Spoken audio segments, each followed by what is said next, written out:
I'm going to ask you a question that will expose the biggest financial scam in human history. If the Federal Reserve prints trillions of dollars out of thin air, creating money that didn't exist 1 second before, who exactly do they owe that money to? Think about it. They didn't borrow it from anyone. Nobody deposited anything. They just created it with keystrokes on a computer. So who's the creditor? Who's waiting to get paid back? The answer to this question will blow your mind. And once you understand it, you'll never look at money, taxes, or the economy the same way again.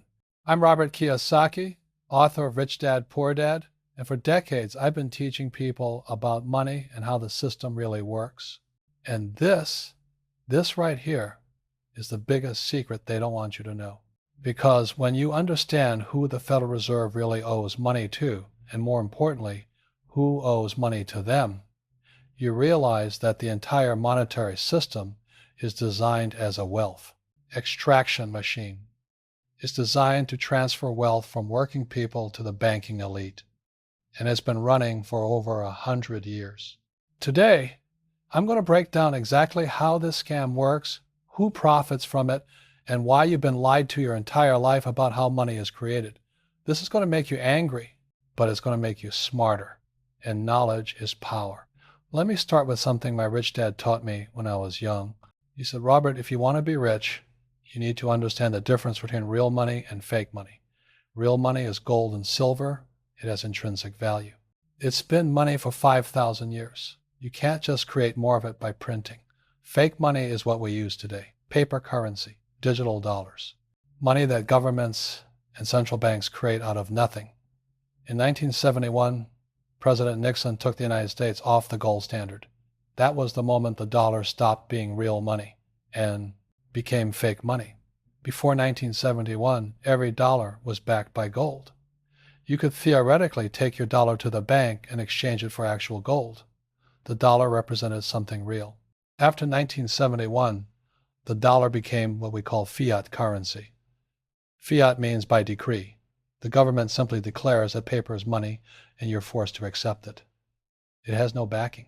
No gold, no silver, no assets. It's just paper with ink on it, or more accurately today, just numbers in a computer. Now, here's where it gets interesting. Who creates these dollars? Who has the power to make money appear out of nothing? Most people think it's the government, the Treasury Department, right? Wrong. The entity that creates dollars is the Federal Reserve. And despite its official sounding name, the Federal Reserve is not part of the federal government. It's a private banking cartel. Let me say that again because this is crucial.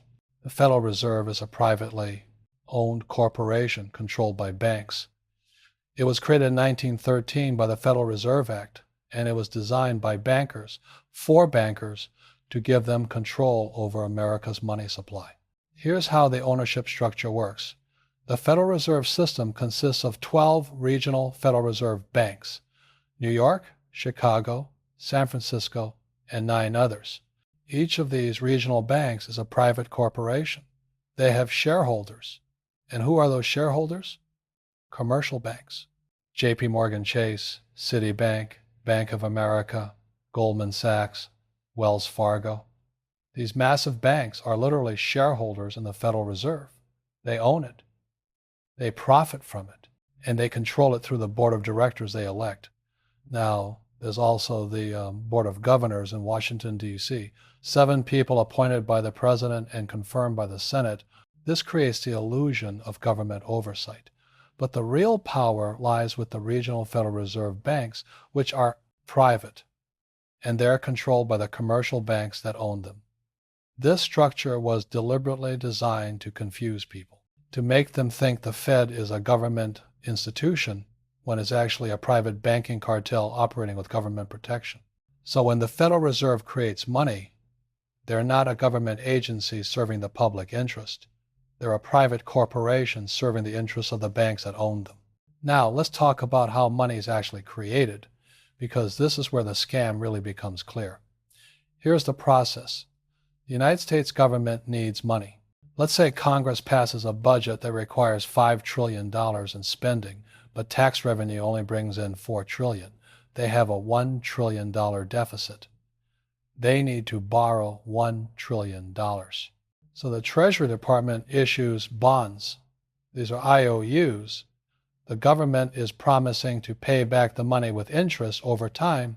They auction off $1 trillion in Treasury bonds. Who buys them? Foreign governments buy some. China, Japan, European countries. Pension funds buy some. Mutual funds buy some. Individual investors buy some. And the Federal Reserve buys some. Let's say the Fed decides to buy $300 billion worth of these bonds. Now here's the magic trick. Where does the Federal Reserve get $300 billion? You might assume they have to have the money already, that they collected it from somewhere, maybe from bank reserves or profits or some other source. No, they don't have it. They create it. Here's literally how it works. A Federal Reserve employee sits at a computer. They access the Treasury's account. They type in $300 billion, and it appears. That's it. No gold was moved. No assets were exchanged. Nobody made a deposit. The Federal Reserve simply credited the Treasury's account with $300 billion that did not exist 1 second earlier. They created it by entering numbers into a computer system, digital money creation, out of thin air. Now, you might be thinking, wait, that can't be legal. That can't be how it works. There must be some backing, some asset, something real behind that $300 billion. No, there isn't. This is exactly how it works. And it's completely legal because the Federal Reserve Act of 1913 gave them this power. The Federal Reserve has the legal authority to create unlimited amounts of money whenever they want, for whatever reason they want. In 2008, during the financial crisis, the Fed created over $1 trillion to bail out banks. In 2020 and 2021, during the pandemic, the Fed created over $6 trillion. $6 trillion created out of nothing. Not earned, not collected, not backed by anything, just created. Now, here's where we get to the question that exposes the whole scam. If the Federal Reserve creates $300 billion out of nothing and uses it to buy government bonds, who do they owe that $300 billion to? The answer is nobody. They don't owe it to anyone because they created it. There was no lender. There was no creditor who gave them the money to lend out. They're not borrowing from anyone and then lending to the government. They're creating the money and then lending it to the government. So the Federal Reserve doesn't owe the money to anyone. But here's the key. The government owes the money to the Federal Reserve. The government borrowed $300 billion from the Fed. They have to pay it back with interest. Let's say the interest rate is 3%. That means the government owes $9 billion per year in interest payments on that $300 billion loan. Where does the government get $9 billion to pay the interest? From you, from taxes. You work. You earn money. The government takes a portion through income tax, payroll tax, corporate tax, sales tax, property tax, every kind of tax imaginable.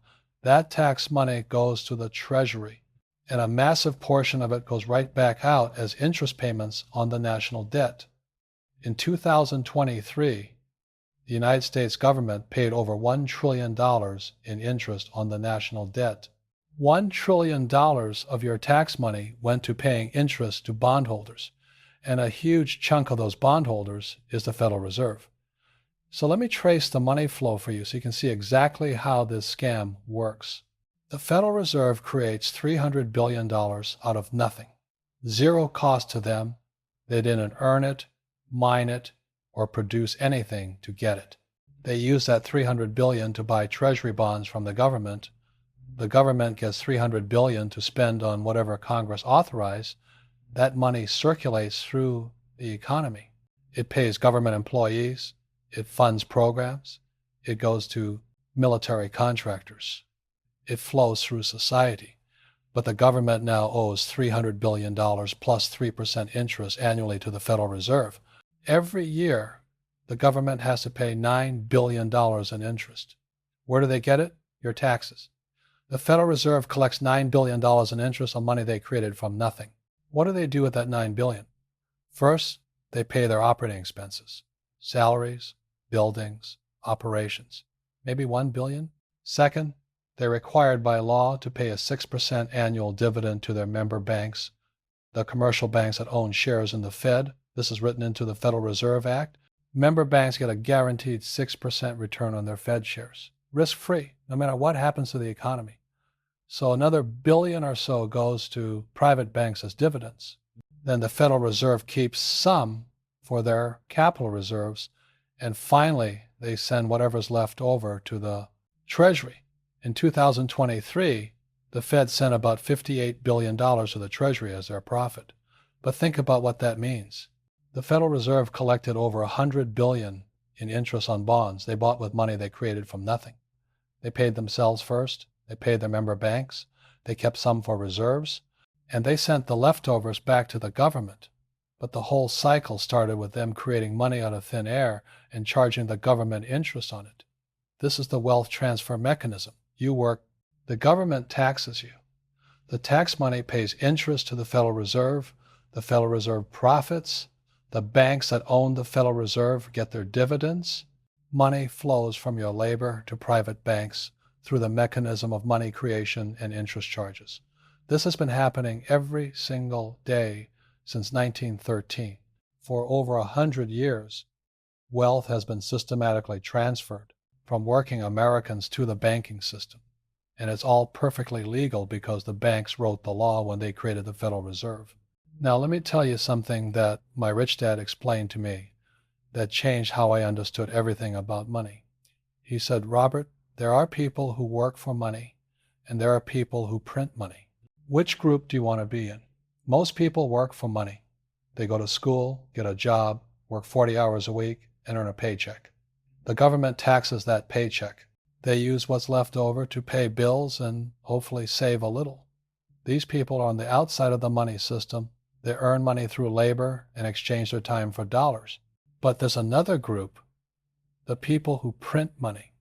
Not literally, although in the case of the Federal Reserve, literally, but people who understand how to create money through assets, through businesses, through financial instruments. These people are on the inside of the money system. They understand how money really works, and they use that knowledge to accumulate wealth. The Federal Reserve and the banks that own it are the ultimate insiders. They literally create money and charge interest on it. Everyone else, the workers, the savers, the middle class, they're on the outside.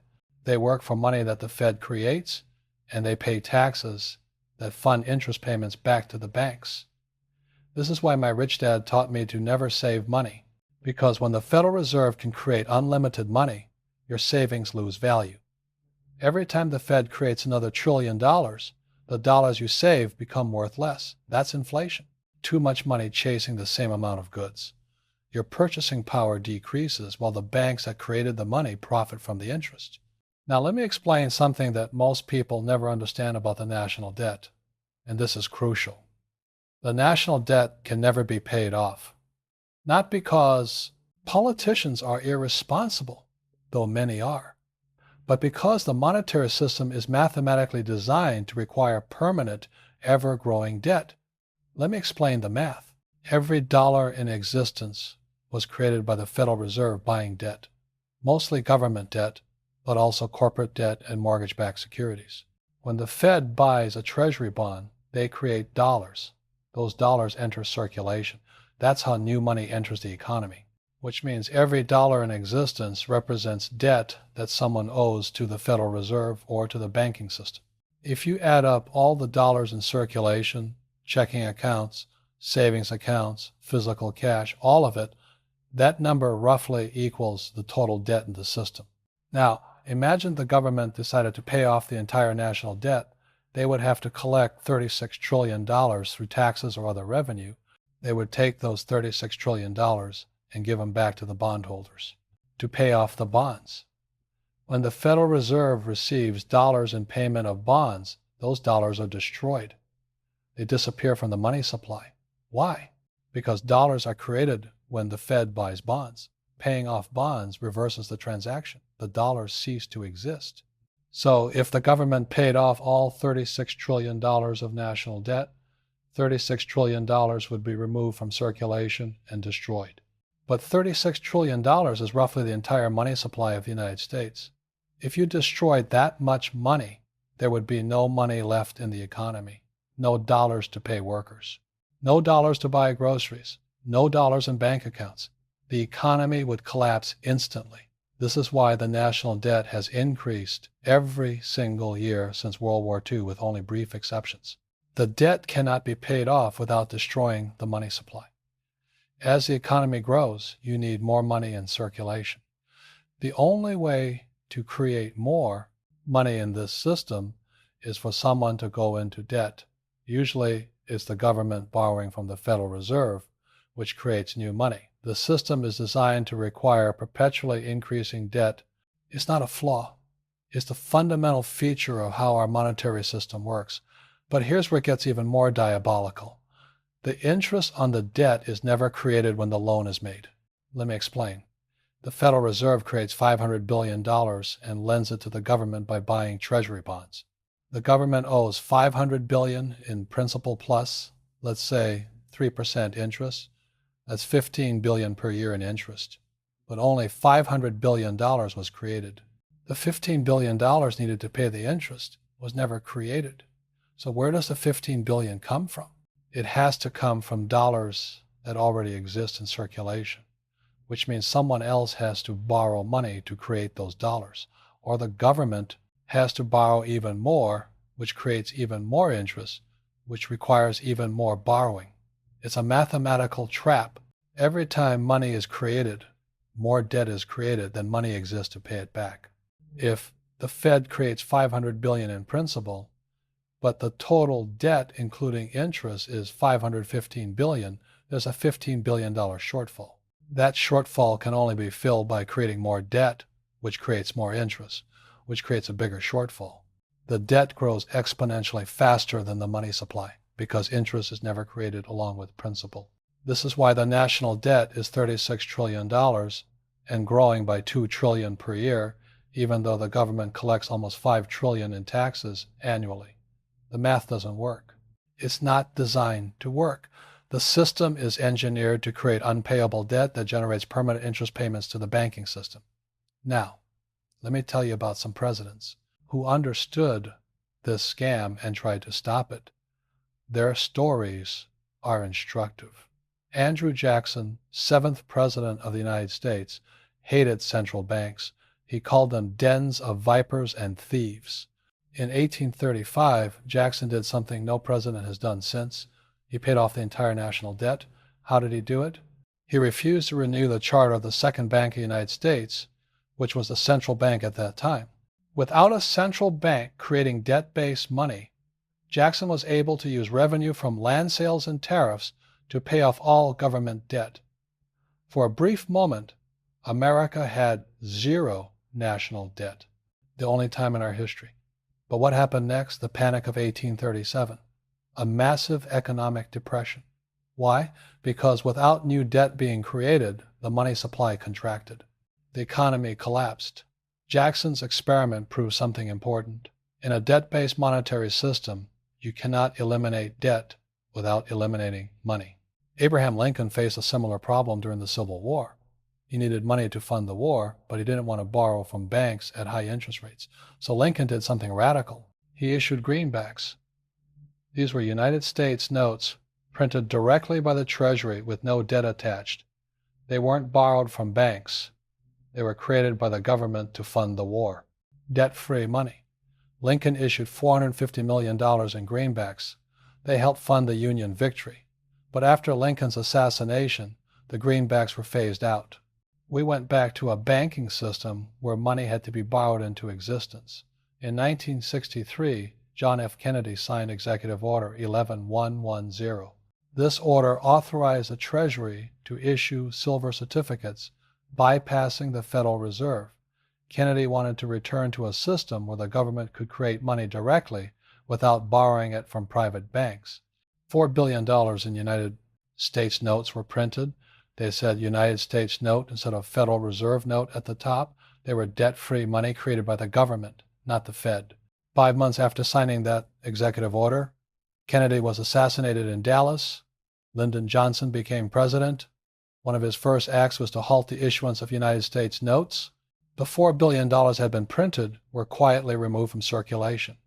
We went back to using Federal Reserve notes exclusively. Coincidence? Maybe.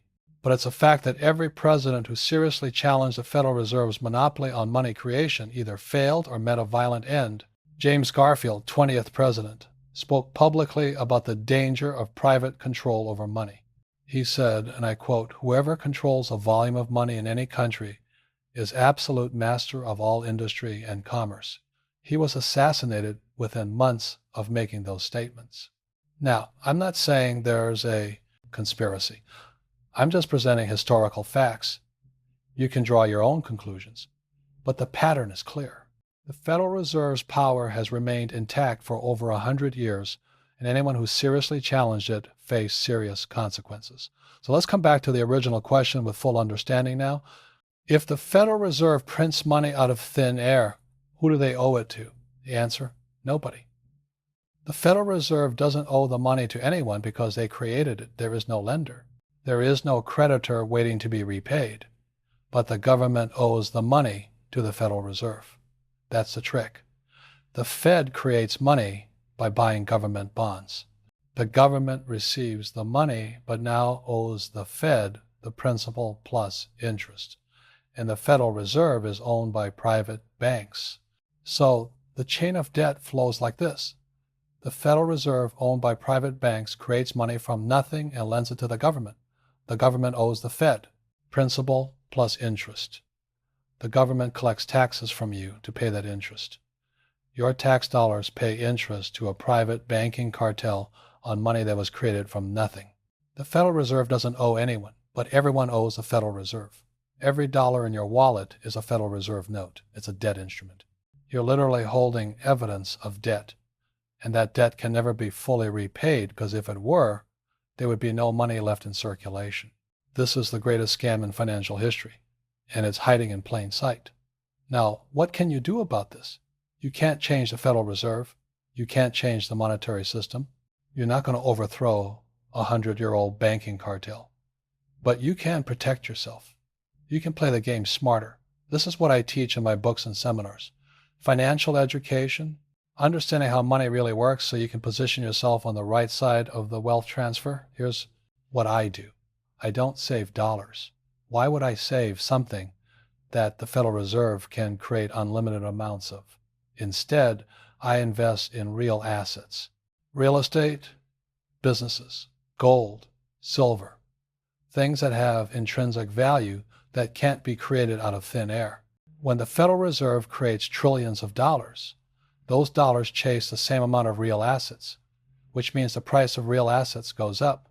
This is inflation. But if you own the real assets, you benefit.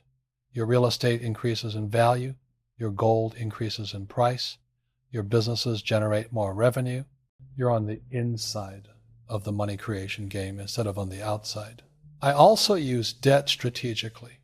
This sounds counterintuitive, but hear me out. The Federal Reserve creates money through debt.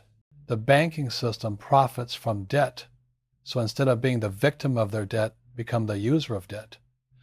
I borrow money to buy assets that generate cash flow, rental properties that produce more income, then the mortgage payment. The bank lent me fake money, Federal Reserve notes, that were created from nothing. I use that fake money to buy a real asset that generates real income. Then inflation eats away at the real value of the debt while my asset appreciates and my cash flow increases. I'm using the same debt mechanism that the banks use, but I'm using it to build wealth instead of being enslaved by it. This is what rich people do. They understand the game and they play it better than everyone else. Poor and middle class people save money and avoid debt. They think they're being responsible, but they're actually losing because their savings are being devalued by money creation and they're not using debt as a tool. Rich people borrow money to buy assets, use other people's money to build wealth, and benefit from inflation instead of being destroyed by it. Now, I also own gold and silver. Real money, that's been money for 5,000 years. Gold and silver can't be created by central banks. They have to be mined out of the ground at great expense. When the Federal Reserve creates trillions of fake dollars, the price of gold and silver goes up because it takes more fake dollars to buy the same amount of real money. In 1971, when Nixon ended the gold standard, gold was $35 per ounce. Today it's over $2,000 per ounce. Did gold become more valuable? No. The dollar became less valuable because the Fed created so many of them. Gold is my insurance against the Federal Reserve's money printing. When they create trillions, my gold protects my wealth. Let me share something my rich dad told me that I've never forgotten. He said, "Robert, money is not real. It's an idea backed by confidence. As long as people believe in the dollar, it has value. The moment they stop believing, it becomes worthless paper." The Federal Reserve's power exists because people don't understand how the system works. They trust that dollars have value. They trust that the government and the Fed know what they're doing. But knowledge destroys that blind trust. When you understand that dollars are created from nothing, that the Fed is a private bank serving private interests, that the national debt can never be repaid, you stop trusting the system. You start protecting yourself. You start playing the game differently.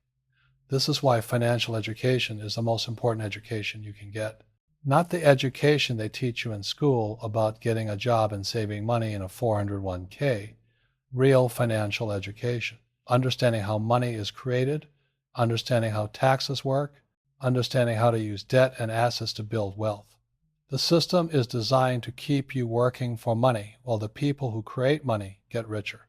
But you can break out of that system by learning how it works and positioning yourself strategically.